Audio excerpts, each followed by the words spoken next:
जो होता है वह अच्छे के लिए होता है।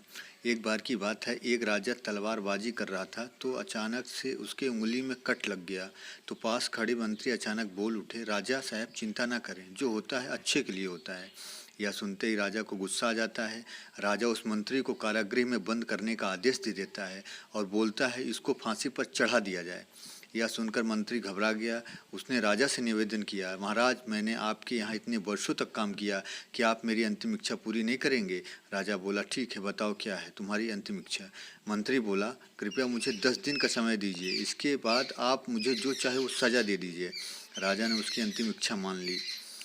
राजा दूसरे दिन अपने सैनिकों के साथ जंगल में शिकार पर निकला।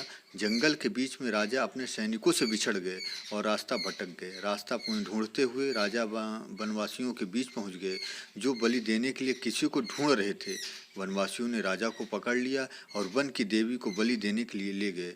बलि देने की सारी तैयारियां पूरी हो गई। जैसे ही राजा को बलि देने के स्थान पर ले जाया जा गया, वहां खड़े बुजुर्ग की नज़र राजा की खंडित उंगली पर पड़ी।